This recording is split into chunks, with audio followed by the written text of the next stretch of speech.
예, 반갑습니다. 신승철 선교사입니다. 예, 예.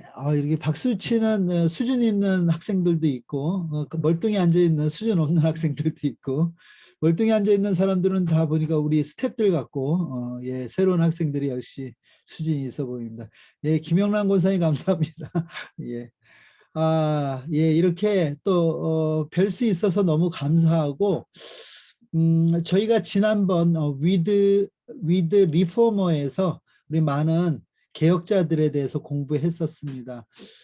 그런데 이번에는 저희들이 이제 Working in the History, Great Missionary, 그러니까 이제 우리가 역사위를 걷는데요. 이번에는 우리 19세기에 이 땅에서 복음의 사역들을 이루어 가셨던 많은 선교사님들의 이야기들을 이제 나누려고 합니다. 그래서 제 이 강의의 어떤 목표는 뭐냐 하면 이 강의들을 통해서 저희가 2000년 기독교 역사를 좀 한번 다 이렇게 훑어보는 거예요. 왜 이런 생각을 해봤나 하면요. 저희들이 요새는 쉽게 해외여행을 많이 이렇게 갑니다. 그런데 아쉬운 건 하나는 그 지역의 아름다운 풍광과 또 역사적인 세상 역사적인 유물들 이런 건 많이 관심하는데 그 땅이 어떻게 복음이 들어가 있는지에 대해서는 조금 우리가 등한시하는 게 아니었는지 하는 생각이 하나 있었고요. 또 다른 면에서는요, 이런 생각도 해봤습니다. 내가 받은 복음이 우리는 이렇게 했어요. 공짜다, 거저받았다 이러니까 이게 가치가 없다고 생각하는 분들이 많이 계십니다. 그런데 우리가 받은 복음은요, 가치가 없어서 거저인 것이 아니라 그 가치를 인간의 셈으로 계산할 수가 없기 때문에 어떤 무엇을 갖다 대어도 그 가치를 대신할 것이 없기 때문에 이건 가치가 없는 겁니다. 이 땅이 귀중한 것들은 그렇다고 하지 않습니까? 예, 우리가 어찌 부모님의 사랑을 가치로 얘기할 수가 있겠습니까? 또 혹은 우리가 마시고 있는 숨쉬고 있는 이 공기라든지 물이라든지 이걸 어떻게 가치로 얘기하겠습니다. 물론 요즘엔 그것도 돈 주고 판다 하지만은요. 그렇지만 우리가 받은 복음도 우리의 셈법으로 계산하여서 가치를 매길 수 없는 것이지 무가치한 것이 아니죠. 그것이 오늘 내 손에 들려지기까지는 수많은 사람들의 노력 또 피땀의 결과가 오늘 우리가 이 복음을 누리는 삶으로서의 삶을 만들어 오지 않았나 하는 생각을 합니다. 너무 감사한 거는요, 우리 이명재 목사님께서 앞에 너무 그 연결점들을 잘 연결해 주셔서 너무 감사하고요. 오늘 우리가 이제 이런 7분의 우리와 직간접적으로 관계되는 7분들의 이 이야기들을 하기 앞서서 이 분들이 우리에게 어떻게 복음을 전해 주셨는가에 대한 얘기들을 여러분하고 그 전 이야기들을 해보려고 합니다. 여러분, 우리가 조금 2000년 교회사를 좀 이렇게 압축해 갖고요. 조금 시대 구분을 할 필요가 있을 것 같아요. 이걸 계속 얘기해도 우리에게 이게 들어오지 않기 때문에 어떤 인물을 얘기할 때 저도 그런 것 같아요.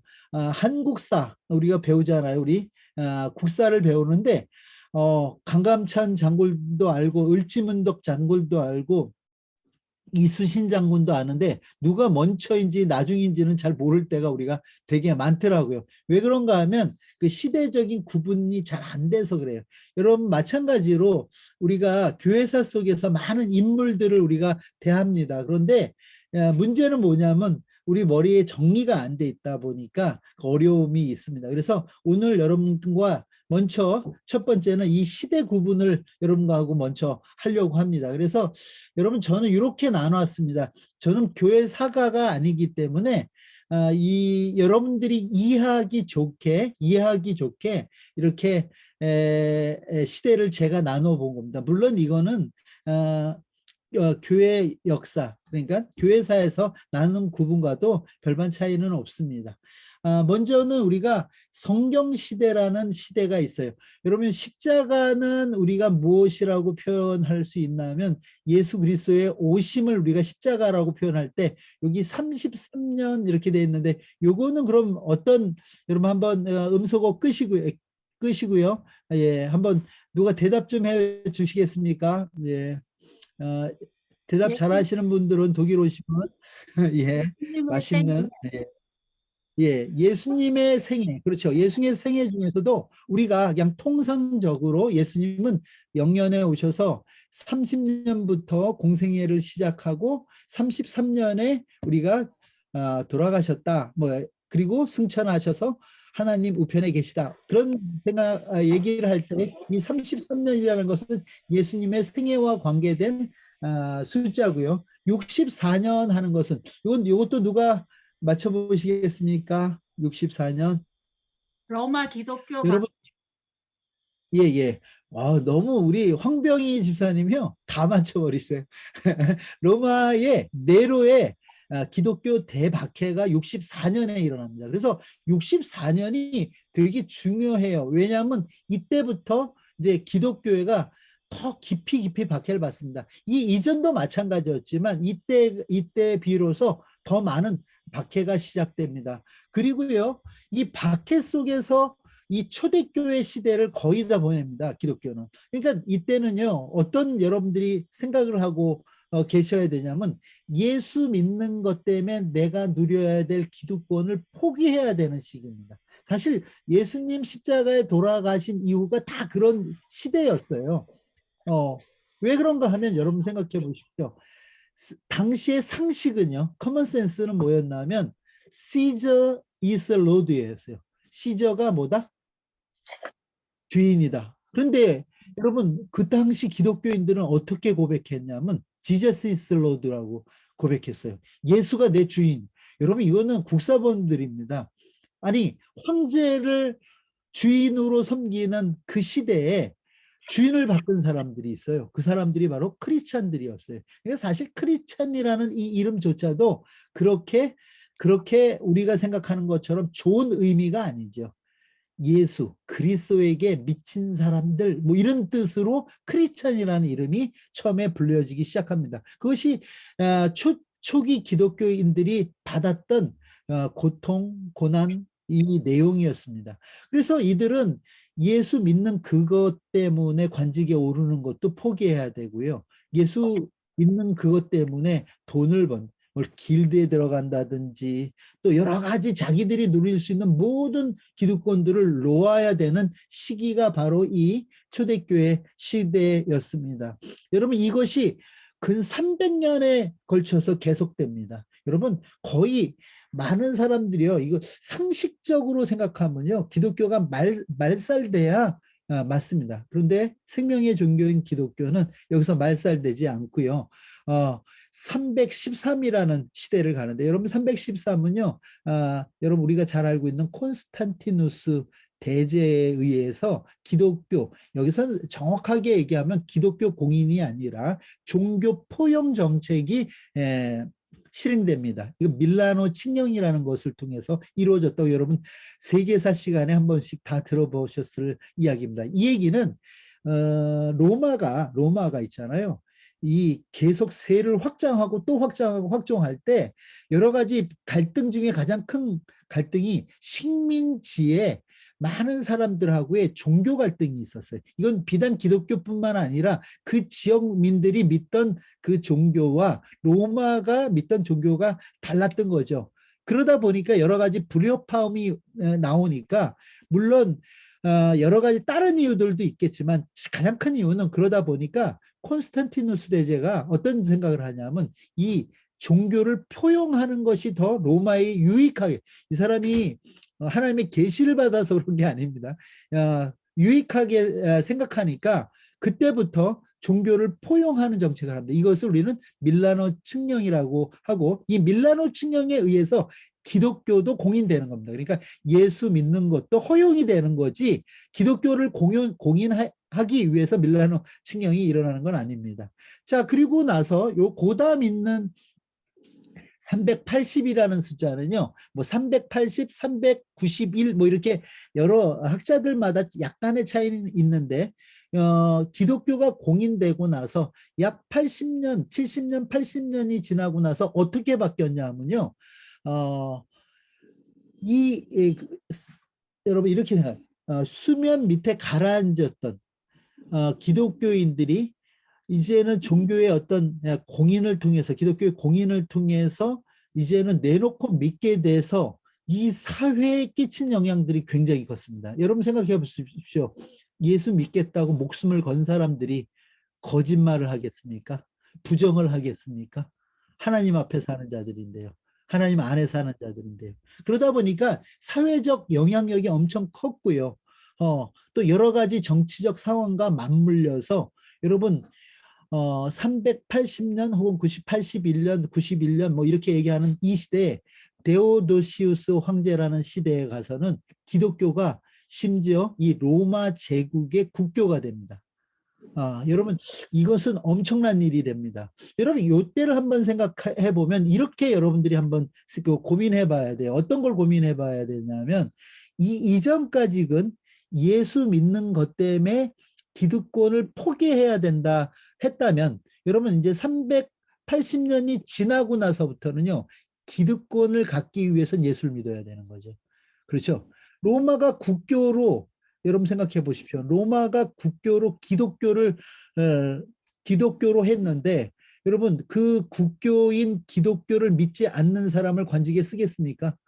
로마가 국교가 기독교인데 여러분 무엇을 하던 간에 이 기독교인들이 득세할 수밖에 없는 그런 시대가 바로 이 로마가, 그래서 이때를 뭐라고 해요? 크리스텐덤, 기독교 교회, 국가주의 뭐 이렇게도 표현을 합니다. 그래서 이때부터는 여러분 누구든지 출세하거나 누구든지 돈을 벌고 싶거나 무슨 자기가 유익을 얻기 위해서는 뭘 해야 되냐면 계속 예수를 믿어야 되는 거죠. 여러분 이제는 자기가 성공하는데 수단이 되는 시대가 바로 이때입니다. 그래서 여러분 이때를 복음이 가려진 시대, 그래서 우리가 암흑기다 이렇게 표현하는 표현도 하고요. 물론 이것은 단순히 그것 때문이 아니라 그 이전까지 이들이 인문학적으로도 암흑기라고 얘기하는 게 뭐냐면 모든 예술, 미술, 음악 모든 것들이, 예술적인 것들이 기독교의 틀 안에서만 이루어지는 시대다. 그래서 다크에이지라고 얘기도 합니다. 인문학자들은요. 그래서 그게 언제까지 계속되냐 하면요. 여러분 여기 제가 빨간 표시를 했는데 1453년 이 동로마 제국이 멸망하는 이때까지 계속됩니다. 그래서 여러분 이렇게도 표현합니다. 380년부터 1453년까지 약 1000년의 시대. 여러분 제가 여기 앞에 빨간 표는요. 476년은요. 이것은 서노마 제국. 우리가 지금 말 로마를 얘기합니다. 서노마 제국이 멸망하는 시기. 요 약 1000년간의 기간을 중세다 뭐 이렇게 얘기합니다. 이건 미드 에이지. 이때 자기들이 중세인 줄 알고 미드 에이지라고 얘기한 건 아니고요. 이 다음에 여러분 르네상스 시대에 사람들이 르네상스를 개척하면서 이렇게 한 거예요. 자기들을 현대로 본 거예요.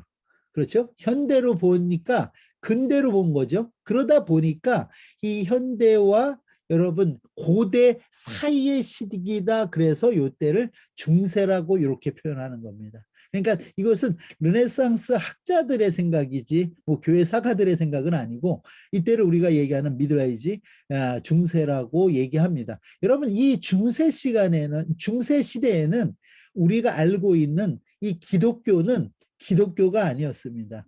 많은 그 공의회를 통해서 그들은 교회가 할 수 있는 가장 큰 악행들을 많이 이루었던 시대이기도 합니다. 여러분 그것에 대한 어떤 반작용과 같이 시작됐던 게 바로 종교개혁 시대고요. 인문주의로 얘기한다면 이때가 이제 르네상스의 발흥기라고 보시면 됩니다. 그래서 르네상스는요.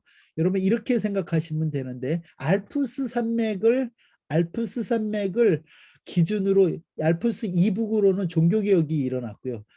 그 알프스 이남쪽으로는 이 인문주의 운동들이 일어납니다. 여러분 여기에 큰 영향을 미쳤던 것은 저는 그렇게 뭐 많은 분들이 르네상스는 메디치 가문과의 관계를 얘기하는데 저는 사실 그거보다 더 큰 이유 중에 하나가 바로 1453년 이때 동로마 제국의 패망이라고 저는 생각합니다. 왜 그런가 하면 여러분 이 동로마 제국의 어떤 핵심 지역이 어디냐면 바로 그리스 아테네와 같은 지역입니다. 그럼 그리스 아테네의 많은 학자들 또 거기에 성직자들 이런 사람들이 사실은 모슬림의 침공으로 인해서 굉장히 많은 어려움과 위협을 갖습니다. 그때 이들이 사실은 이 소노마 지역으로 많이 망명을 옵니다. 어떻게 보면 지금으로 얘기하면 디아스포라와 같은 모습인데 그 소노마로 많이 오는데 그러다 보니까 여러분 한번 생각해 보세요. 그리스 언어가 뭐냐면 헬라어예요. 헬라어. 그리스 언어가 헬라어다 보니까 이 고전 헬라어를 쓰는 것이 인문학적으로 우리가 잘 알고 있듯이 소크라테스라든지 플라톤이라든지 이런 철학의 언어이기도 하고요. 또 여기에 많은 문화적 발전이 있었던 나라가 예술적이요. 특별히 뭐 조각, 미술 얼마나 많은 발전을 했습니까? 인문학적 발전이 있었습니까? 그런데 이것들이 고스란히 로마로 유입되는 거죠. 그러다 보니까 이탈리아를 중심으로 하는 여기는 여러분 인문학의 발달이 오게 되는 겁니다. 원전을 읽는 거죠. 원전을 읽는 거죠.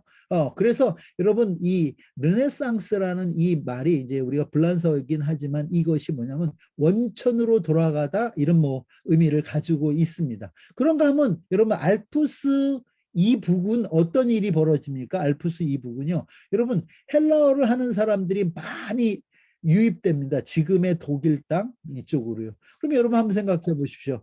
헬라어는 여러분 철학의 언어이기도 하지만 또 무슨 언어입니까? 신약 성경의 언어죠. 신약 성경이 헬라어로 기록되잖아요. 그러다 보니까 여러분 어떻게 되겠습니까? 여러분 이전까지는 라틴어 성경, 캐톨릭이 가지고 있던 라틴어 성경만 보던 자들이 원본을 보기 시작하는 거죠.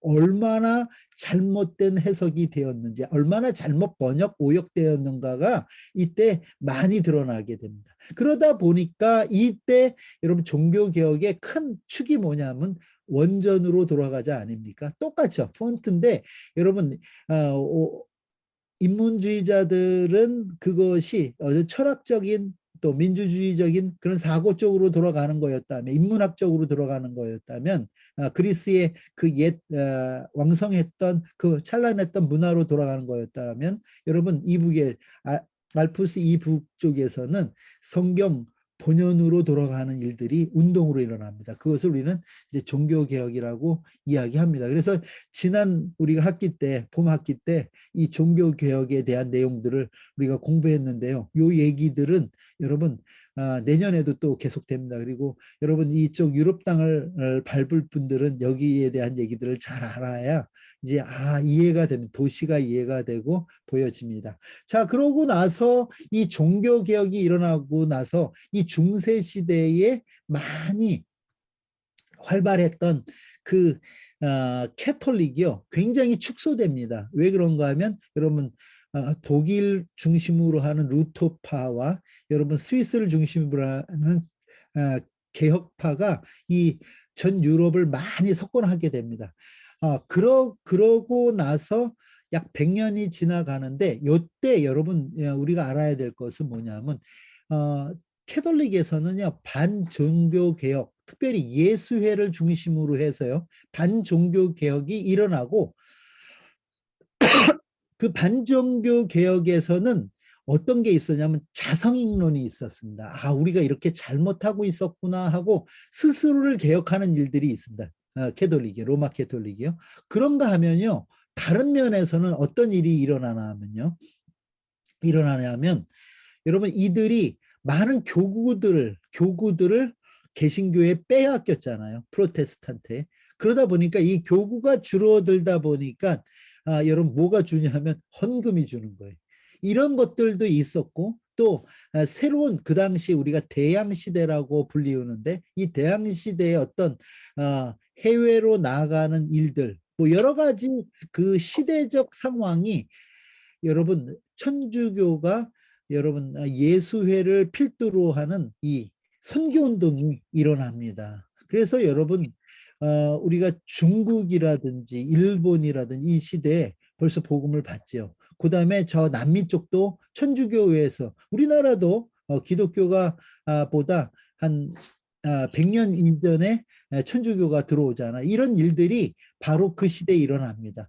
그런가 하면 우리가 지금 우리 경건주의에 대해서 다루고 가면 너무 좋을 텐데 사실은 저희가 뭐 역사 학교가 아니기 때문에 이걸 지금 넘어갔는데 물론 다음 시간에 우리가 모라비안 얘기하면서는 조금 다루겠지만 이 경건주의 시대가 굉장히 우리가 주목해야 되는 시대입니다. 왜 그런가 하면 여러분 가톨릭의 그 부패와 부정 또 그 비성경적인 것 이 안에서 개혁했던 개혁의 후예들이 어떻게 바뀌냐 하면요. 이런 거예요. 이 이전까지는요. 캐톨릭의 구원관은 이거거든요. 구원을 얻기 위해서는 하나님의 은혜와 더불어 인간의 공로가 필요하다. 이렇게 그들은 믿었어요. 그래서 인간의 공로를 쌓지 않으면 구원도 무의미해지는 그런 시대의 사람들이었죠. 그렇기 때문에 가톨릭이 면죄부를 판다든지 그 외에 여러 가지 성상을 숭배한다든지 뭐 성지순례를 한다든지 이런 것들이 그들에게는 교리적으로 받아들일 수 있는 일들이었거든요. 그런데 여러분 종교개혁이 내용이 뭡니까? 종교개혁의 내용이 뭐냐면 이신득의 믿음으로 구원을 얻는다는 거예요. 우리의 공로가 필요 없다는 거예요. 그러다 보니까 이때 어떤 나태함들이 생기냐면 도덕적으로 윤리적으로 해이함들이 생기는 거예요. 나태함들이 생기는 거예요. 구원 얘기하는 거죠. 예전같이 교회 봉사 안 해도 돼요. 예전같이 교회에다 헌금 내지 않아도 돼요. 가난한 사람을 도와주지 않아도 돼요. 그냥 나 잘 살면 돼요. 왜 그런가 하면 구원은 주님의 은혜로 받는 거라면서요. 이렇게 하면 이렇게 이야기하면 구원과 내가 하는 행위가 무관하다는 이런 것들이 이 무엇을 막기 시작하냐면 도덕적 해이감들을 그러니까 여러분 종교개혁이 일어난 이후에 100년이 못 가서 이 유럽 사회가 또 여러 가지로 도덕 윤리적으로 문란해지고 타락하게 됩니다. 이유는 바로 그런 구원관 때문입니다. 근데 이것은 또 성경 해석에 대한 잘못된 부분이기도 합니다. 여러분 행위가 필요 없는 것이 아니라 성경 분명히 믿음의 행위를 요구하고 있지만 그것에 대해서 여러분 이런 거 있잖아요. 구교에서 하도 이 공로 행위에 대한 그것에 근거한 구원을 이야기하다 보니까 복음의 은혜가 희석돼 버렸어요. 그러다 보니까 이 종교 개혁자들이 철저하게 이 복음의 은혜에 대해서 강조하다 보니까 이 행위면이 약해진 거죠. 그래서 결론은 어떻게 되냐면 이 유럽 사회가 굉장히 여러 가지 혼란 속으로 오히려 빠뜨립니다. 뿐만 아니라 여러분 이때가 또 여러분 30년 전쟁이라고 하는 유럽에 큰 역사적 사건이 있지 않습니까? 종교 전쟁이요. 이것을 통해서 종교적 회의감도 갖기 시작하는 이때 일어나는 것이 바로 이 경건주의 운동입니다. 그래서 우리가 여기 프랑크푸르트를 다녀가신 분들은 야콥 슈페너라는 사람에 의해서 시작됐던 이 종교개혁의 경건주의의 이야기들을 여러분 이미 들으셨을 거예요. 그래서 여러분 프랑켄이라든지 그래서 그것이 진젠돌프까지 이어지는 그 일을 통해서 여러분 이 경건주의 또 여러분 영국에서는요 이때 청교도 운동이 또 같이 일어납니다. 국교회주의에 반대하는 자들이 이 청교도 운동이 일어나게 되고 우리가 잘 아는 메이플라워를 타고 미국으로 건너가는 일들도 생기게 되고요. 이런 시대가 바로 이 경건주의 시대입니다. 자, 우리가 이번 학기 Working in the History에서 다루고자 하는 부분이 바로 이 경건주의 끄트머리를 우리는 진젠돌프라는 사람으로 생각합니다. 그래서 진젠돌프로부터 시작해서 우리가 지금 우리나라에 영향을 미쳤던 존 로스까지가 우리가 봅니다. 그래서 이때 7명의 선교사님들을 우리가 보고요. 이 다음에 기회가 된다면 저는요, 우리가 복음을 받았던 얘기들이 있어요. 우리나라에 직접 복음을 들고 오셨던 분들의 이야기도 우리가 한 학기 해서 공부하면 참 좋겠다 하는 생각을 하고요. 그건 우리 이명재 선교사님이 아주 우리 여기 계신 분들 중에서 제일 잘하고요. 2등으로는 우리 이경국 선교사님이 잘하고, 3등으로는 없습니다. 예, 이분들이 되게 잘하십니다. 그래서 그런 얘기들도 우리가 또 계속 이 얘기를 나누려고 합니다. 자, 여러분, 제가 사실은 이번 시간을 통해서 2000년을 다 얘기하기가 쉽지 않아요. 그러기 때문에 이렇게 타임라인, 우리 신은영 부장님이 만들어주신 이 타임라인이 있어요. 그래서 이거를 우리 카톡방에다 제가 올려드리겠습니다. 그러면 여러분 이거 보시고 여러분들이 제가 여기선 슬쩍 지나갈 테니까 여러분 꼼꼼히 보시면 더 좋겠고요. 아까 제가 다 말씀드렸던 건데, 여러분, 그렇다면 성경시대에는 우리 복음서가 여러분 기록되었다고 한다면, 여러분 요 복음서 죄송합니다. 복음서의 시대라고 한다면 여러분 사도행전과 서신서의 시대가 여러분 여기 AD 70년 경까지의 시대에 들어갑니다. 그렇죠? 그리고 나중에 여러분 요한에 의해서 반모섬이라는 데서, 여러분 여기도 우리 내년 4월에 우리 저하고 그리스 가시는 분들은 이 반모섬 갈 건데, 반모섬에 또 이 요한계시록이 쓰여집니다. 그래서 여러분 요 시대를 우리는 성경 시대라고 하고요. 요 때가 여러분 우리가 성경을 읽다 보면 로마식 이름들이 많이 나오잖아요. 이유가 뭐냐면 이때가 이스라엘이라는 나라가 로마의 속박을 받는 시간이었기 때문에 그렇습니다.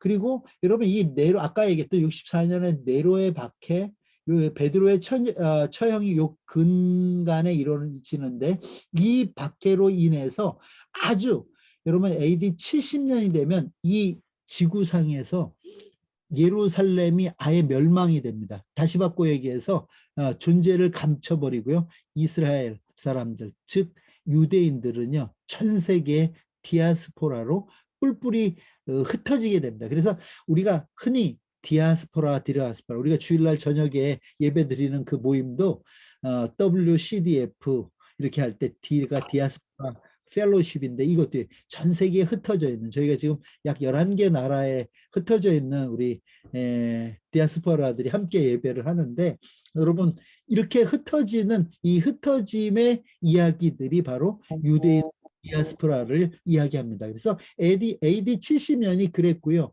여러분 72년에는 여러분 티투스라는 장군에 의해서 여러분 메노라죠. 이 성전이 파괴되고요. 심지어 하나님 앞에 예배 드리던 그 제기들이 다 노획됩니다. 로마. 여러분 이런 생각을 해보죠. 진짜 하나님 살아계시다면 그 성전을 그렇게 무너뜨리시면 안 되지 않겠습니까? 우리는 이런 생각도 해보게 되는데, 이제 하나님이 꿈꾸시는 교회의 모습과 인간들이 꿈꿨던 교회 모습이 달랐음을 우리는 이런 역사적 사실을 통해서 볼 수 있습니다. 여러분 로마가 왜 그렇게 이스라엘을 박해했었나, 유대인들을 박해했었나 보면 몇 가지 원인이 있는데요. 여러분 로마는 철저한 계급사회죠. 그리고 신분사회고요. 그래서 그들은 시민권을 가졌다는 게 늘 자랑 아닙니까? 그래서 로마 사람들은 시민권을 가졌다. 뭐 이게 자랑이고, 그래서 시민권자와 그렇지 않은 자로 나누고, 헬라인들은 그렇죠. 우리는 지혜를 가졌다 그래서 지식인과 야만인으로 나누잖아요. 유대인들은 어땠습니까? 유대인들은 할례자와 무할례자로 나누고요. 다 자기가 기준이 돼서 사는 그런 시대였습니다. 그런데요, 여러분 유대인들과 달리 기독교인들은 이 신분에 자유했어요. 종이나 노예나 여러분 일반 평민이나 다 똑같이 하나님 안에서 한 자녀, 형제요, 자매로 이들은 여러분 이 평등과 자유를 이야기하고 신분 이 자유가 오히려 그런 신분을 나누는 로마, 헬라, 유대인들에게 모두 충돌하게 되는 거죠. 이게 기독교인들이 박해받는 이유 중에 하나예요. 또 하나는 뭐냐면 이 여러분 당시 로마는요 다신교를 믿었습니다. 여러분 그리스 로마 신화 이런 거 여러분 아시죠? 거기 뭐 얼마나 많은 추잡한 신들이 많이 나타납니까? 그 신을 다 믿고 살았던 게 로마 시대예요. 그런데 여러분 한번 생각해 보세요. 기독교인들은 오로지 예수 그리스도만 믿습니다. 하나님만 믿습니다. 이거 유일신교거든요. 이 자체가 다른 로마와 부딪힐 수밖에 없었던 또 이해고요. 여러분 당연히 황제 숭배를 거부하죠. 여러분 황제 숭배 정도가 아니라 여러분 네로 때는 황제를 신격화했습니다. 네. 그랬는데 어찌 그리스도인들이 두 신을 섬기겠습니까? 안 되는 일이죠. 그러다 보니까 어이없고요. 여러분 그리스도인들은 또 성찬을 나눴잖아요. 이 성찬을 나눌 때 이것은 내 피요 살인이 하는 예수님의 그 성찬 이야기가 이들에게는 굉장히 혐오스러운 오해의 소지가 됐습니다. 그래서 이들이 이 기독교를 박해하는 일이 됐고요. 네로 때의 박해는요, 그가 그 화제를 이 기독교인들에게 뒤집어 씌우는 이런 어처구니 없는 어떤 역사적 일들이 있었죠. 사실 그럼으로 인해서 여러분 12제자는요 모두 순교합니다. 단 한 명도 그냥 죽지 않습니다. 다 순교하게 되고요. 또 많은 크리스찬들은 그 카타콤베에서 살아가게 되죠. 이것이 성경 시대입니다. 여러분 이 예루살렘인데 이것도 제가 예루살렘 직직입니다. 저의 직직 뭔지 아시죠? 직접 찍은 사진이다 뭐 이런 표현입니다. 그래서 여러분 이 통곡의 벽에서 바라본 예루살렘 성벽인데 여러분 이것이 우리 예루살렘을 상징하는 거지만 여러분 이 통곡의 벽이라는 이 서벽 요것만 지금 남아 있는 거 아닙니까? 옛 예루살렘의 그 성전의 벽은 그리고 여러분 이거 황금도문이요. 사실은 이건 성전이 아니라 이게 지금 여러분 이슬람 사원이죠. 여러분 이렇듯 여러분 이 예루살렘에서 이 시작된 이 복음이 여러분 예수 그리스도의 십자가의 죽으심을 통해서 다 이루어졌다 이렇게 예수님은 얘기하셨어요. 그래서 it is finished다. 여러분 이것은 무엇입니까? 무엇을 얘기하냐면 텍스트의 완성을 얘기합니다. 다시 바꿔 얘기한다면 복음이 완성된 거죠. 그러면 이제 지금부터는 여러분 예수 그리스도가 오시기 전까지는 복음이 완성되지 않은 시대였다고 하면 이제는 복음이 완성된 시대를 살아가는 거죠. 그러면 그 당시 예루살렘의 성도들이 무엇을 해야 되냐면요. 당연히 이 완성된 복음, 텍스트를 컨텍스트에 여러 문화와 여러 민족에게 전달하는 그 역할을 해야 됩니다. 그러기 위해서는 어떻게 해요? 보내야 되는데요. 여러분 우리가 사도행전을 읽다 보면 그러지 않아요. 예수님은 분명히 아버지께서 여러분 그 요한복음에 보면 예수님께서 이런 표현을 굉장히 많이 하시는데 아버지께서 나를 보내심과 같이 나도 너희를 보내노라 하는 표현을 되게 제자들에게 많이 했어요. 그런데요 이들이 교회 부흥에 매료돼서 그랬는지 아니면 뭐 때문에 그런지 모르겠는데요. 나갈 생각을 안 해요. 예루살렘에서 정말 그 예루살렘 공동체가 어떤 공동체입니까? 우리가 사도행전 2장을 통해서 뭐 4장을 통해서 보면은요.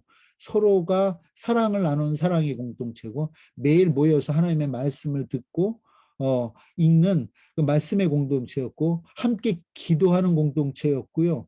이런 공동체가 뭐를 보내지 않아요. 놀라운 사실이죠. 이 완성된 복음이 모든 민족에게 전달되는 것. 여러분 이것이 예수님의 마지막 예언적 선포였지만 제자들은 거기에 관심하지 않았습니다. 여러분 바울의 로마서 10장 13절부터 18절까지 말씀을 여러분 한번 곱씹으면서 읽어보십시오. 바울이 어떤 심정으로 이 말씀을 썼는지, 로마를 향해서 썼는지 우리 김현정 권사님 저 읽어주시면 너무 감사하겠습니다. 누구든지 주의 이름을 부르는 자는 구원을 받으리라. 그런즉 그들이 믿지 아니하는 이를 어찌 부르리요? 듣지도 못한 이를 어찌 믿으리요? 전파하는 자가 없이 어찌 들으리요? 보내심을 받지 아니하였으면 어찌 전파하리요? 기록된 바 아름답도다 좋은 소식을 전하는 자들의 발이여 함과 같으니라.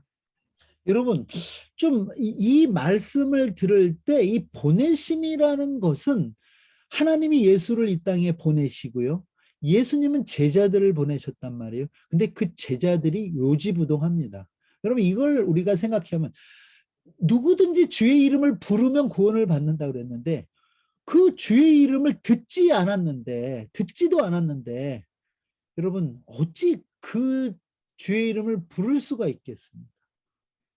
제가 예전에 저도 선교사로 나오기 전에 AAP라는 단체에서 훈련을 받았어요. 미전도 종족 입양부부.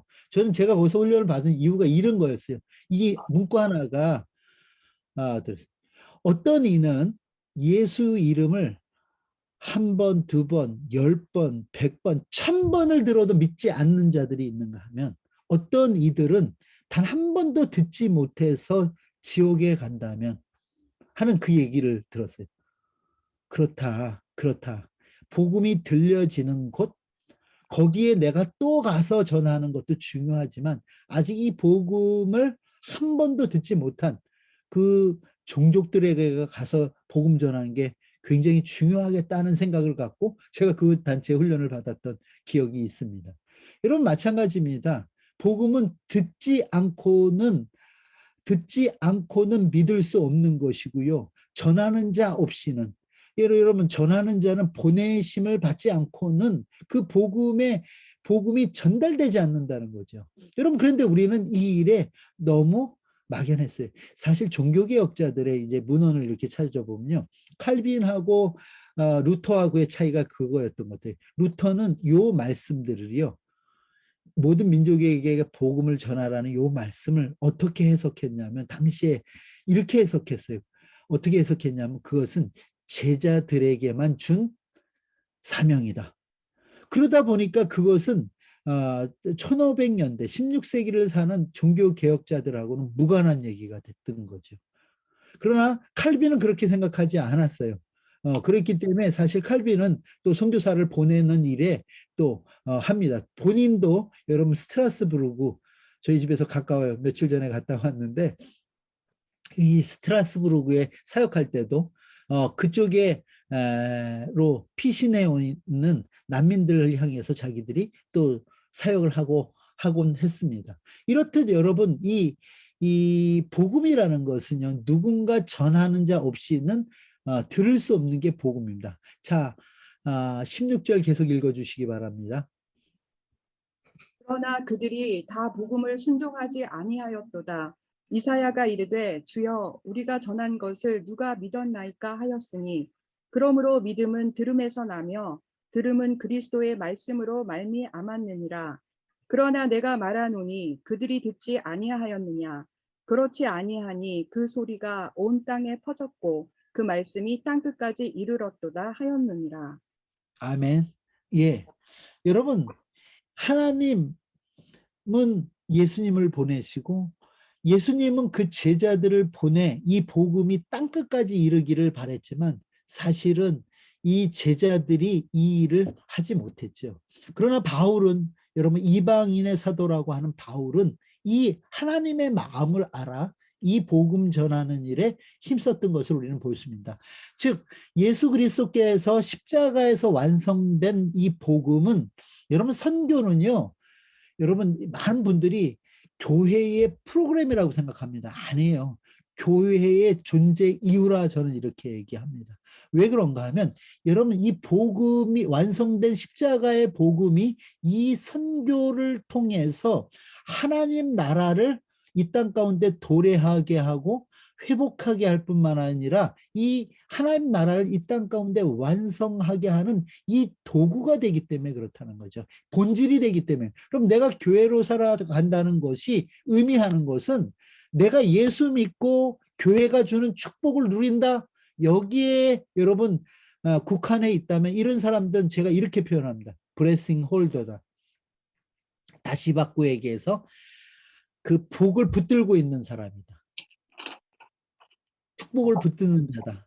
그런데요, 여러분, 우리에게 복을 주신 것은 하나님께서 우리에게 누리라고만 주신 것이 아니라 우리가 받은 복이 나를 통해 흘러가서 또 아직도 복음을 받지 못한 그에게 전달되기 위해서 나를 통로 삼기 위해서 이 복음을 주셨다는 걸 여러분 믿으시기를 바랍니다.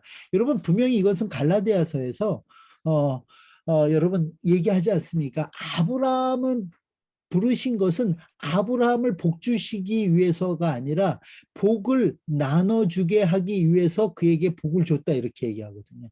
우리에게도 마찬가지죠. 우리가 아브라함의 복을 받은 것은요. 여러분 그 복으로 내가 잘 먹고 잘 살고 내가 정말 이 땅에서도 하나님 나라 누리고 예 맞습니다. 꼭 그렇게 되시는 여러분 되기를 주의 이름으로 축원을 드립니다. 그런데 거기에 머물러서는 안 된다.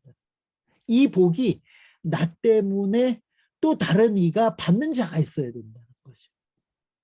저는요 내가 복받은 자다, 내가 하나님의 은혜 가운데 있는 자다 하는 이 생각이 어느 때 가장 깊게 오나 하면 있잖아요. 나를 통해서 복음 받는 자들. 제가요 요새 이제 페이스북, 우리 필리핀 친구들은 페이스북을 다 해갖고 교회 소식이 다 많이 올라와요. 근데 너무 감사하고 눈물 날 때가 어느 때인가 하면 우리가 그 교회를 개척할 때는 정말 교회 개척 자체가 어려웠었던 동네였어요. 저보다 먼저 저 북유럽에서 오셨던 선교사님은 그 지역에 들어가지도 못하고 사람을 들여보내서 사역을 했던 지역이었어요. 저는요. 그런데 이 한국 사람들은 무식하니까 용감하잖아요. 모르고 들어간 거예요. 모르고. 그런 거 알았으면 제가 그런 사전 지식이 있었으면 저는 파시코에 안 들어갔을 겁니다. 모르고. 그렇게 핍박을 된지도 모르고 들어간 거죠, 제가. 그랬는데, 그래서 그분들은요, 교회 이름도 못 하고 그냥 칠드런 미니스트리 뭐 이런 식으로 거기서 사역을 했었다고 합니다. 그것도 오래 이어가지 못했다는 얘기를 들었어요. 근데 우리는 가자마자 바세코 미션 처치 뭐 이렇게 아주 땀박한 미션 처치 가는 데마다 처치를 그냥 얼마나 갖다 붙였는지 제가 생각해봐도 참 무식한 짓을 한 거예요. 지금 생각하면 지금 그러라면 안 할 것 같아요. 지금은 그냥 펠로십 뭐 이랬을 것 같은데 그때는 그냥 다 처치라고 붙여가면서 교회를 시작했어요. 그래서 놀라운 게 뭐냐면요. 그 교회들이 저희들이 계속 지원하지 않는데도 매주 예배를 드릴 뿐만 아니라 그 교회가요. 그 빈민, 세계 3대 빈민가 중에 하나라는 그 지역에서 그 교회가 부흥하는 것을 저는 요새 이렇게 봅니다. 내가 전했던 복음이 생명이었구나. 그걸 알게 되는 거죠. 아니었다면 여러분 저는 그 교회를 지금까지 계속 정기적으로 후원하지 않는데요. 그런데도 그 교회는 지금 더 활발하게 활동. 아이디어가 더 좋아. 아니 저는 저희가 이렇게 선교 모임하는 그 모임의 그 썸네일보다 그 교회 그 아이들이 매주 이렇게 올리는 훨씬 더 잘 만들고요. 교회도 뭐 에어컨 달았다 그러고요. 뭐 이렇게 얼마나 잘 꾸며간 선교사가 왜 필요한가 싶을 정도로 잘해가는 그 모습을 보면서 야 이게 복음의 능력이구나. 그들이 하나님 앞에서 복 받는 모습들이 보여요. 그래서 저는 저희 이제 우리 이명재 목사님이 우리 브링업 필리핀 사업본부장님이시지만 제가 지령을 내렸어요. 이런 지령 뭐냐면 앞으로는 다른 일을 하지 마시고 필리핀 사람들이 다른 나라에 선교사로 나가는 그 일에만 힘써달라고. 왜 그런 줄 아십니까? 이제 그들이 그럴 때 본인들이 가지고 있는 이 복음이 생명력 있다는 걸 깨달아요. 저는 지난 8월 달에 우리가 캄보디아에서 우리 영어 캠프 했다는 얘기를 우리 보고를 받았어요. 우리 이경수 선교사님 또 여기에 우리 누굽니까? 우리 다민 선교사님 갔다 오셨는데 그들이 이 피드백 중에서 저를 가장 흥분케 했던 것은요. 거기 애들 영어 늘었다는 얘기가 아니에요. 뭐냐면 우리 거기에 선생님으로 가셨던 우리 필리핀 교사들이 이 선교의 이 역동성, 이 생명력에 이분들이 흥분했다는 얘기가 저는 제일 저에게는 들렸어요. 우리 민족이 만약 선교하지 않고 있었더라면 우리 민족은 아직도 여러분 외국의 원조에 의존해서 살았을 민족입니다. 근데 정말 우리 민족은 이상한 민족이에요. 뭐 너무너무 이상한. 선교사님이 들어오기 전에도 우리 민족에는 여러분 존 노스 우리가 마지막에 배우겠지만 여러분 성경이 번역되는가 하면요. 여러분 우리 선교사님들이 여기 들어와서 사역하기 전에 여러분 토마스 선교사님이 오셔서 순교하고 가신 나라예요.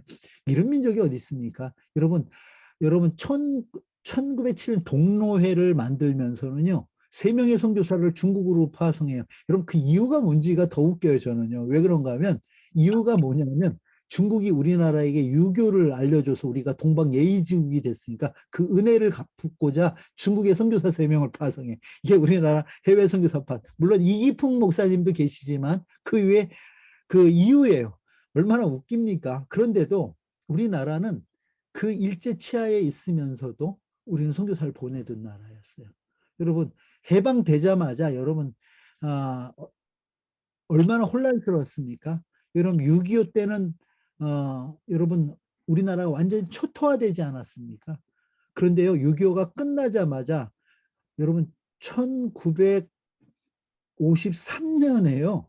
우리나라는 최천영 선교사님을 얼마 전에 소천에 제가 살아계실 때 여러 번 뵀어요. 너무 보기만 해도 은혜가 되는 우리 최천영 선교사님인데 이 선교사님을 우리는 또 태국으로 선교사로 보냅니다. 이게 이런 나라가 어디 있습니까? 이런 나라가. 여러분 그런 우리가 지금 세계에서 2번째로 많은 선교사를 보내는 2만 6천 명의 선교사를 보내는 나라가 되지 않았습니까? 지금 독일에 있는데 저희 단체가 독일에서 굉장히 큰 단체입니다. 지금 400여 명의 선교사를 보내놓고 130여러 나라, 한 70년 된 독일 단체입니다. 그런데 이분들이 저를 리스펙트 해주는 이유가 뭐냐면 야 한국 우습게 보지 마. 저 나라는 BTS를 가진 나라야. 뭐 이게 아니라 저 나라 우리나라보다 더 많은 선교사를 보낸 나라야. 이렇게 얘기를 해요. 여러분 그런 게 지금 대한민국의 위상이. 근데 왜 이런 은혜는 우리만 누려야 돼요? 우리가 사역하는 필리핀은 왜 그런 은혜를 누리면 안 됩니까? 우리가 사역하는 왜 멕시코는 그런 은혜를 누리면 안 됩니까? 김광철 목사님. 그 은혜를 이들도 이제 선교사를 내보냄으로 인해서 그걸 느끼는 거죠. 아, 우리가 가지고 있는 것이 생명이었구나. 여러분 그러니까 우리 복음이라는 것은요. 우리가 홀딩하고 우리만 믿고 우리만 누려야 되는 가치가 아니라 그래서 저는 이렇게 표현합니다. 복음은 우리의 구원의 시작일 뿐만 아니라 우리 구원의 끝이다. 이건 모든 거죠. 구원은 복음은요 토탈 서비스입니다. 그중에 가장 중요한 역할이 있다면 이 복음이 우리를 통해서 흘러가는 거예요. 다른 민족이 이 복음을 받아 유익을 얻는 일이죠. 생명을 얻는 일이죠. 그것을 통해서 이 천국 복음이 모든 민족에게 증거되기 위하여 온 세상에 전파되리니 그제야 끝이 온다는 그 예수 그리스도의 그 말씀이 성취되기 위해서는 이 복음 전파가 우리에게 중요한 이슈라는 거예요.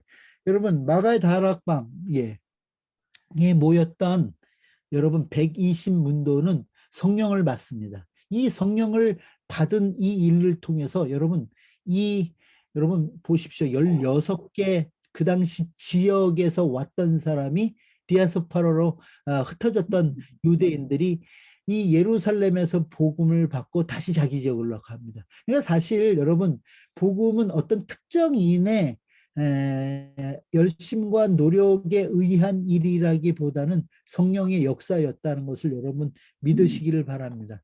저는요, 사도행전 1장 8절을 그레이트 커미션이라고 생각하지 않아요. 지상 대명령이라고 생각하지 않고 저는 이렇게 표현합니다. 예수님의 예언적 선포다. 무슨 얘기냐면 예수님께서는요, 이제 하늘로 승천하시고 성령을 이 땅에 보내셔서 그 성령을 통해서 앞으로 이 복음이 어떻게 움직여 성령을 통해서 움직여 갈 것에 대한 이야기를 얘기하는 게 사도행전 1.8절. 그래서 예수님께서 그 이야기를 하시면서 예루살렘, 유다, 사마리아, 땅끝이라는 지역 개념을 갖고 얘기했어요. 여러분 이것이 굉장히 중요한 의미인데 뭐냐면 아까 제가 말씀드렸듯이 예수님께서 제자들을 보내시고 그 제자들에 의해서 전파될 그 복음의 그 확장을 예언적으로 선포하신 거예요. 왜냐하면 그 제자들만 보내시지 않고 성령을 통해서 성령이 그 일들을 이어가시는 거지. 저는요, 이제 올해로 선교사 소리 30년 들었습니다. 제가 25살 때 1992년 2월 달에 제가 선교사로 처음 나갔습니다. 그런데 그때로부터 지금까지 제가 이제 이번에 안식년을 하면서 제가 이렇게 되돌아보니까요. 참 나는 복된 사람이다 하는 생각을 했어요. 왜 그런 줄 아세요? 많은 것을 누려서가 아니라요. 지난 30년 동안 하나님께서 일하심을 끊임없이 옆에서 제가 지켜볼 수 있어서 복되다 하는 생각을 했어요. 제가 이번에도 그런 고백을 했어요. 내가 하고자 해서 의도해서 한 일들은요. 죄송한 표현으로 된 일이 없습니다. 제가 의도했던 것들은 왜 이렇게 막히는지 왜 이렇게 안 되는지 어려워요. 그런데 제가 남들이 저를 향해서 박수 쳐주고 칭찬하는 거의 대부분의 일은 제 의도가 아니었어요. 저는요, 그 피딩하고 이런 거, 전 선교라고 생각 안 했었어요. 그래갖고 맨날, 밤나는 게 선교냐고, 복음을 전해야지 했는데, 그 사역이 지금까지 계속되는 일은 제가 한 일이 아니기 때문에.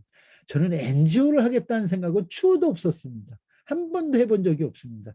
저희가 지금 브링업 인터내셔널을 이것도 제가 시작한 거 아닙니다.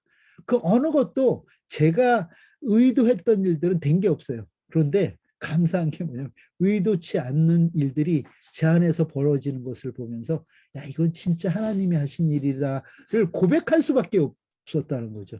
여러분들 마찬가지죠. 우리가 그것에 하나님이 나를 통해서 아니 내 안에서 어떤 일을 행하시느냐에 관심하지 않으면요. 우리는 그것을 까맣게 모르고 지나갑니다. 그 역사의 현장 속에서도 늘 우리는 이방인일 수밖에 없다 하는 것입니다. 여러분, 제가 정한 시간이 많이 갔기 때문에 빨리빨리 넘어가겠습니다. 여러분, 제자들은요, 웃긴 게 자기들은 말씀과 기도에 전무하겠다고 하고 전도하는 일만 하겠다고 하고 봉사와 섬기는 일을 하겠다고 세웠던 17집사가 있었습니다. 근데 놀라운 건 뭐냐면요. 이것도 제자들의 의도대로 되지 않습니다. 여러분 여기서요. 여러분 필립이라는 사람 여러분 첫 번째 순교자도 제자가 아니라 여러분 스데반이라는 여러분 집사였고 여기 목회자가 아닌 분들은 지금부터 프라우드 하셔도 괜찮습니다. 예. 그리고요. 그다음 이 복음을 사마리아 땅에 먼저 전하기 시작한 사람도 필립이란 집사였습니다. 저는 사도보다 집사가 낫다 이렇게 생각하는 사람입니다. 그러니까 여러분들이 목회자가 아니라 해서 조금도 기죽을 필요가 없습니다. 성경은 분명히 그렇게 얘기합니다. 스데반이 먼저 순교했고 그 순교로 인해서 뿔뿔이 흩어졌고 그래도 안 흩어진 사람들은 사도들만 예루살렘에 안 흩어지고 남아요. 그리고 흩어져 복음을 전하는 사람들은 집사였다. 뭐 여러분 이렇게 정리하시면 됩니다. 여러분 그래서 이 사마리아 땅에 빌립이 복음을 전하지요. 예, 그래서 이 사마리아 땅도 여러분 얼마나 이렇게 표현하면 더 좋을 것 같아요. 얼마나 차별받던 땅입니까? 그들이 이 사마리아 사람들을 얼마나 천대했었습니까? 그런데 이 차별하던 자들을 제가 지지난 우리 WCDF 설교에서도 그런 말씀을 드렸는데 하나님께서 우리에게 우리를 크리스천 삼으신 거는요. 우리를 제자 삼으시고 우리를 자녀 삼으신 것은요. 다른 이들을 차별하면서 살라고 한 것이 아니라 차별받는 자들까지도 사랑하라고 우리를 크리스천 삼으셨다는 것을 여러분 기억하시기를 바랍니다. 여러분 누가 갑니까? 제자들 안 가죠. 근데 누가 갑니까? 집사가 갑니다. 여기 있는 집사님들, 박선희 집사님, 집사님들, 권사님들은 안 가더라고요. 근데 집사님들은 꼭 가실 채비를 하시기 바랍니다. 여러분 그 이후에도 여러분 바울과 여러분 바나바라든지 여러 사도들 위해서 1, 2, 3차 전도 여행이 일어납니다. 내년 4월에 우리 이영우 장로님을 비롯한 우리 네아폴리로 해갖고 여기를 가려고 합니다. 여기를 이렇게 가고 여기 반모가 있거든요. 여기 반모로 이렇게 가려고 지금 생각하고 있습니다. 예, 그래서 3차 여행이 끝나고 이제 성경 시대는 끝나고요. 그리고 나서는 이제 교부 시대가 교부 시대 그러니까 여러분 어렵게 생각할 수도 있는데 이때 교회의 지도자들이 모여서 여러 가지 신앙의 내용들을 정리합니다. 이 내용을 정리하게 되는 많은 이유들이 있지만 그 중에 하나가 이단들이 자꾸 생겨나니까 이단에 대한 그 경계를 하기 위해서였고요. 또 다른 하나는 여러분 예수님께 직접 들었던 제자들이 죽죠. 그 제자들에게 배웠던 이 사람들을 속사도 이렇게 부르는데 이 사람들도 없어지다 보니까 이제 성경 기록 또 우리의 믿음의 내용에 대한 것들이 이때는 점점 불분명해지기 시작합니다. 그래서 이것들을 정경으로 우리가 만드는가 하면 그 다음에 여러 공예를 통해서 예를 들어 니케아 공예에서는 예수님의 신성과 인성에 대한 결정, 그 다음에 콘스탄티노플 공예에서는 아리우스파를 이단으로 정죄하는가 하면 그 다음에 에베소스입니다. 이거 죄송합니다. 못한데요.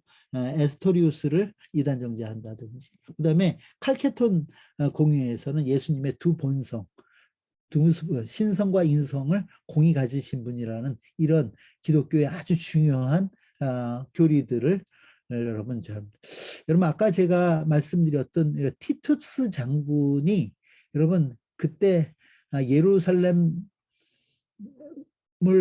예루살렘을 장악하고요.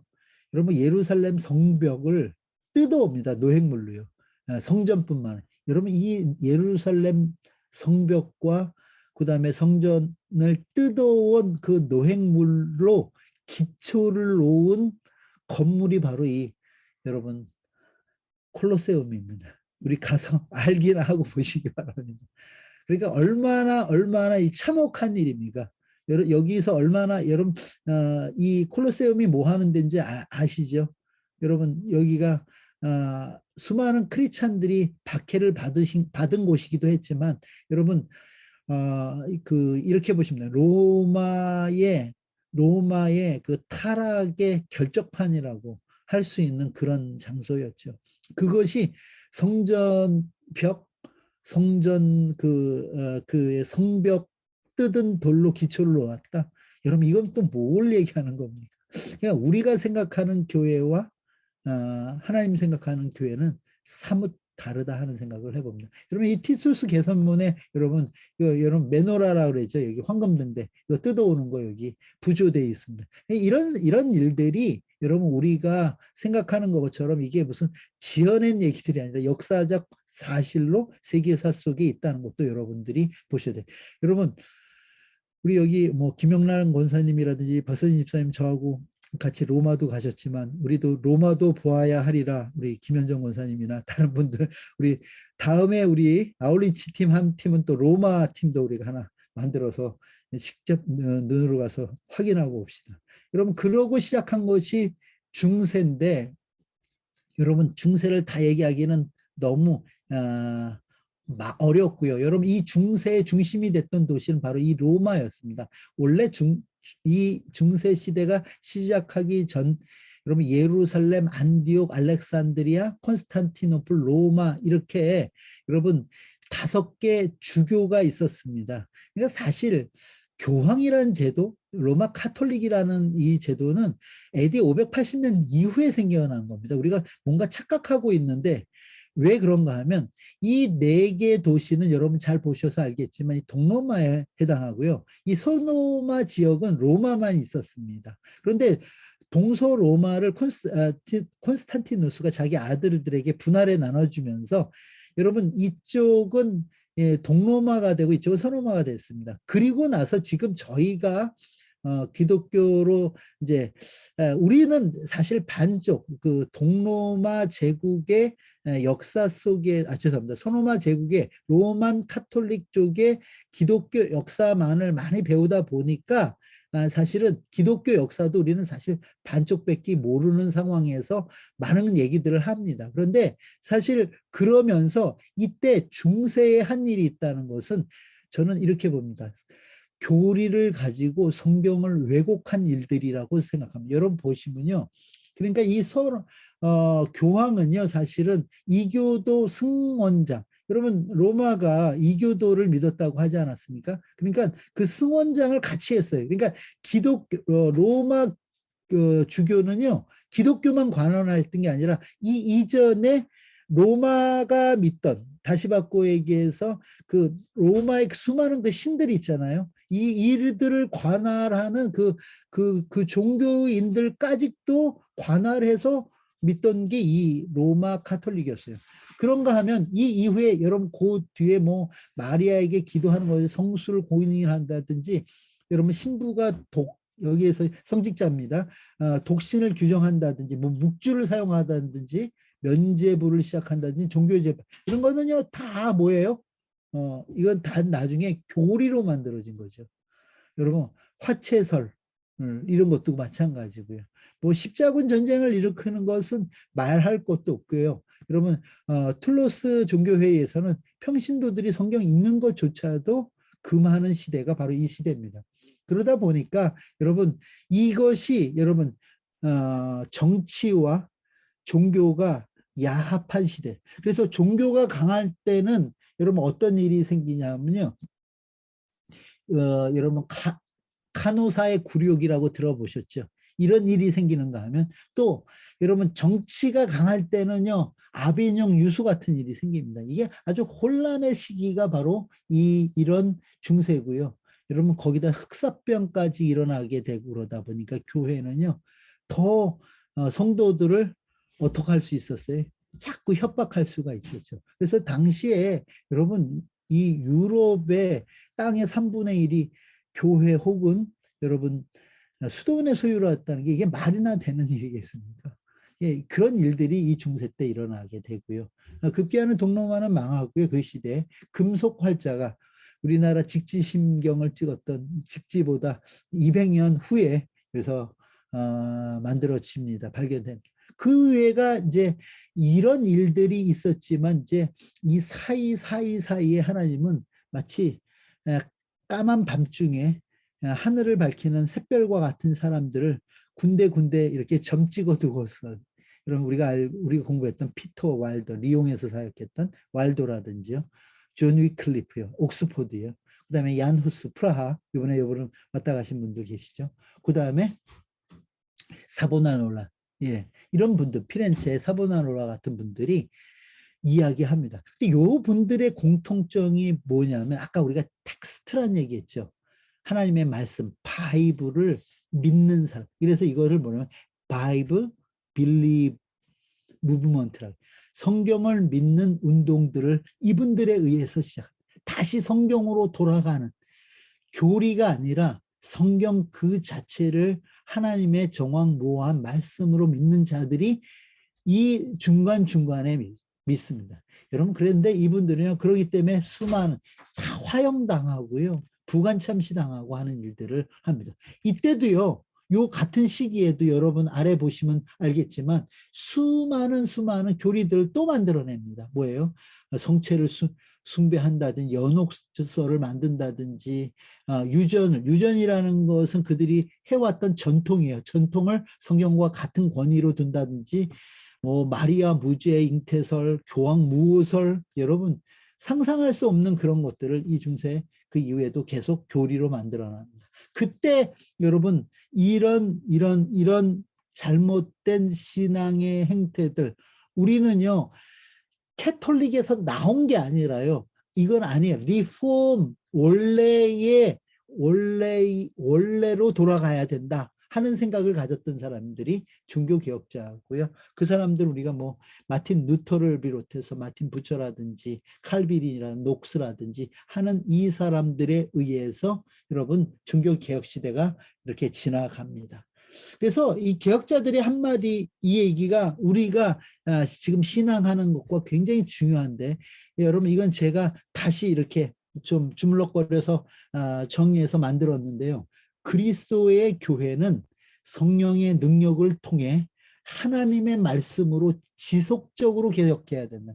그러니까 종교개혁은 500년 전에 끝난 과거의 사건이 아니라 그때 시작되어서 지금까지 계속되어 와야 이게 맞는 얘기죠. 그래서 우리를 개혁교회다 이렇게 부르는 거죠. 리폼드 처치라 부르는 거죠. 오늘도 우리는 성령의 능력을 통해 하나님의 말씀으로 나를 또 우리가 속한 교회를 지속적으로 개혁해야 그게 교회라는 거죠. 그게 이 개혁교회의 표지다 하는 겁니다. 이 일은 단순히 500년 전에 처음 시작된 것이 아니라 초대교회가 아니 중세를 지나오면서도 이 하나님을 믿는 또 예수 그리스도를 주로 믿는 자들은 이런 성령의 능력을 통해서 하나님의 말씀으로 자신을 개혁하며 살아갔던 참 신자의 삶을 살았더라 하는 겁니다. 여러분 이 이후에 여러분 100년이 못 갔어요. 여러분 이것은 프랑크푸르트에 있는 바울교회라고 부르는 교회입니다. 여러분 이 교회가 여러분 보시면 알다시피 이 종교 개혁이 일어나고 100년이 안 됐는데도 아까 제가 초반에 말씀드렸듯이 이분들이 영적 도덕적인 해를 갔습니다. 어떤 해예집니까? 여러분 믿음으로만 구원을 받는다고 하니까 이 사람들이 도덕 윤리적으로 해이해지기 시작합니다. 여러분 이것을 바꾸기 위해서 노력했던 사람이 바로 필립 제이콥 슈페너라는 사람입니다. 그래서 이제 요 얘기들은요 제가 다음 시간에 제가 코멘트할 수 있는 시간이 있다면 경건주의에 대한 얘기는 조금 더 다시 말씀을 드리겠습니다. 그래서 이 제이콥 슈페너로 시작돼서요. 그 다음에 플랑켄이라는 사람, 그 다음에 진젠돌프에 이르기까지 이분은 지금 이건 헤른후트에 있는 진젠돌프 도상인데 제가 잘난 척도 한번 했습니다. 여기에 가면 이 무덤도 있고요. 여기에 가면 기도탑이 있습니다. 근데 우리가 진젠돌프를 주목하는 이유가 하나가 있어요. 이분이 왜 그런가 하면 이분의 이 모라비안 교도들을 자기 영지에다가 주죠. 그래서 그 지역을 주님의 보호처라는 의미로 헤른후트라고 합니다. 우리 다음 시간에 이제 예고입니다. 그 보호처라고 하는 그 지역에서 이들이 모여 함께 살면서 이들이 평신도 선교사들을 파송해요. 근데 그걸 제가 어디다가 적어놨는데 저는 너무너무 놀랐어요. 이 숫자가요. 약 1200명 정도를 얼마나 많은 선교사들을 보냈는지 모릅니다. 그리고 이 사람들은 원웨이 티켓만 끊어서 보냈답니다. 우리는 지금 다 왕복 티켓 갖고 가는데 그리고 이들은 다 평신도였고요. 그러니까 집사가 간다니까요. 목사는 안 갑니다. 예. 그러니까 그랬고요. 이분들은요 다 자기 기술을 가지고 갔어요. 뜨개질하는 것부터 시작해서요. 목공일부터 이런 것들을 여러분 우리가 나중에 헤르노트를 가게 되면 보게 됩니다. 그래서 여기가 헤르노트고요. 우리가 이 기도탑에 가서 뭐 사방을 들어서 기도하는 흉내도 냈습니다. 그런데 여러분 이게 왜 그런가 하면 뺑 돌라서 이 기도탑이요 어떻게 생겼나 이렇게 사방 이렇게 돼 있고요.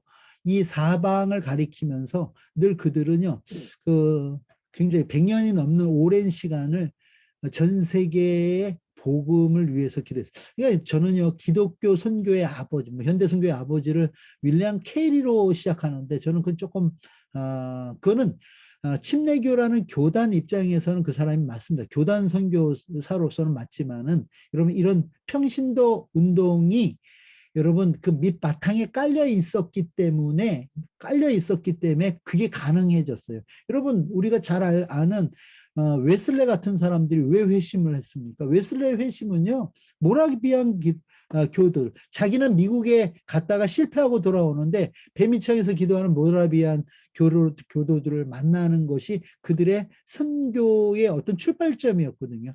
그 회심의 출발점이었거든요. 마찬가지로 여러분 우리가 이 위대한 세기를 써나갔던 이 7명의 선교사님들의 어떤 뿌리는 어떻게 보면은 이 모라비안 평신도 자비랑 선교 운동이었다는 것을 여러분 기억하셔야 합니다. 어떻게 보면요, 이 모라비안들은 후스파입니다. 후스의 후예들이에요. 여기 이제 지난 학기 공부하신 분들은 후스가 누군지 아시니까 알겠지만 이들은 다른 게 아니었어요. 잘 먹고 잘 살자고 피난 간 난민들이 아니라 종교적 박해를 피하려고 여러분 체코 땅에서 독일 땅으로 여러분 피난 갔던 그들이 그 땅에서 머물지 않고 전 세계로 선교사를 보내는 이 운동을 했다는 거. 그럼 놀랍지 않습니까? 그래서 저도 여기에 지금 독일 땅에 있으면서도 제가 이 난민들을 보는 그 저의 마음은 달라요. 저들이 지금 여러 가지 정치적 이유로 여러 가지 그 국가의 문제로 지금 이곳에 난민으로 또 이주민으로 와 살고 있지만 저들에게 복음이 들어가면 저들이 또한 이 모라비안들이 그랬듯이 저는 그래서 이 독일 땅에 대한 생각이 다른 어느 나라보다 큰 게 왜 그런가 하면 이 독일 땅이 바로 이 개신교 근대 선교를 시작한 바로 그 출발지였다는 거죠. 여러분 우리가 잘 알고 있는 이 귀출라프도 마찬가지죠. 독일뿐입니다. 우리나라의 감자 재배법과 여러분 주기도문을 최초로 번역해 주셨던 분입니다. 여러분 그런가 하면 여러분 그 나머지 분들은 이제 영국 분들인데 여러분 우리가 아는 윌리엄 캐리 우리가 이분은 어떻게 알고 있습니까? 여러분 근대 선교의 아버지로 알고 있죠. 그 다음에 허드슨 테일 여러분 내륙 선교 이분들의 다 특징들이 있는데요. 내륙 선교를 했던 이분도 반칠리라는 영국에서 태어나고 자랐던 분입니다. 여러분 그 다음에 리빙스톤 아프리카의 은인 이렇게까지 부르는 심장은 떼어놓고 가라고 해서 심장을 떼어놨다고 하죠. 여러분 글래스고의 이분의 고향입니다.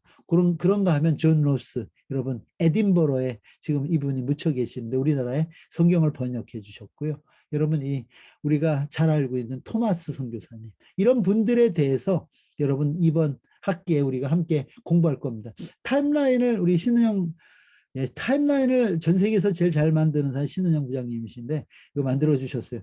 그런데 여러분 진젠돌프는 그러기 때문에 사실은 19세기 사람은 아니고요. 18세기 사람이고요. 윌리엄 캐리가 사역을 시작하는 그 해를 93년으로 되게 보아요. 그래서 이제 윌리엄 캐리를 토대로 위대한 세기가 시작하는데 뭐 그때 이제 귀출라프라든지 리빙스턴이라든지 허드슨 테일러라든지 존 로스라든지 토마스라든지 여기에는 우리가 기재하지 않았던 또 수많은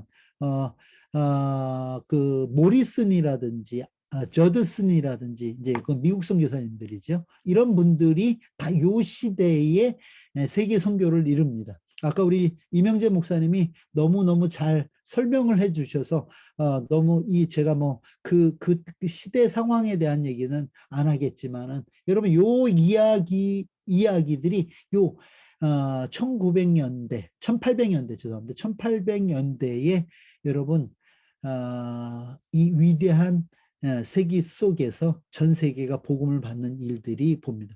여러분 이 위대한 세기가 시작되기까지는 전 세계 예수를 믿는 사람이 여러분 몇 프로였을 것 같습니까? 약 2%였답니다. 그런데 이 위대한 세기가 시작된 이후에 약 10% 이상이 예수 믿는 사람이 시작되는 겁니다. 그러니까 굉장한 놀라운 발전이 일어나는 시대가 바로 이 위대한 19세기입니다. 그래서 이제 다음 시간부터 우리가 진행될 이 위대한 세계 7분의 우리 선교사님들에 대한 이야기. 여러분 기대하셔도 좋고요. 빠지지 마시고 꼭 참석해 주시기를 바랍니다.